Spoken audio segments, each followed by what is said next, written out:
Новое инфекционное отделение возводят на территории ДРКБ. Сейчас в детской больнице только 20 инфекционных коек. Врачи отмечают, что строительство этого объекта значительно снизит нагрузку на клинику. Будущее отделение рассчитано на 60 коек. Необходимость строительства инфекционного корпуса в республике для детей назрело очень давно. Дело в том, что население республики возросло, в том числе возросло и детское население нашей республики.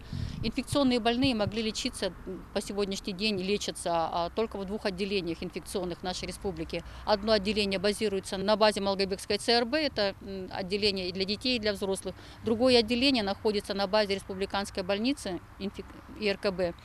Тоже дети и взрослые находятся вместе и лечатся вместе.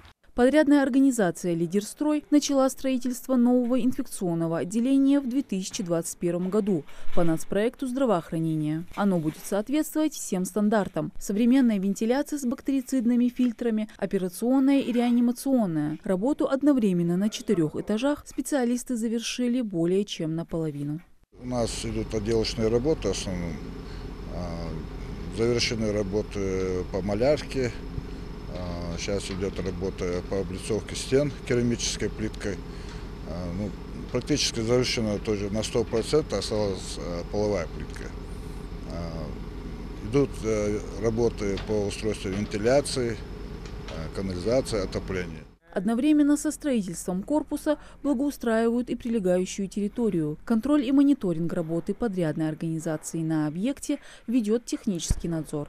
Работы ведутся согласно графику производства работ и в соответствии проектно-сметной документации. Инфекционное отделение детской республиканской клинической больницы возводится с нуля. Общая квадратура на каждом этаже 800 квадратных метров. На объекте трудится бригада из 45 человек. Сейчас должны мы начать благоустройство территории, будут делаться очистные сооружения, котельную будут ставить, также будут полы в помещениях и также устройство оборудования.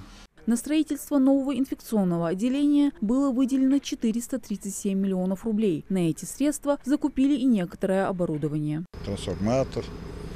Сегодня буквально подвезут котельную. Трубу еще вчера подвезли. Да, все оборудование у нас уже есть на складах. Принять первых пациентов в новом инфекционном отделении планируют в конце текущего года. Мадина Цора, Джамалил Султыгов, Магаз, 24.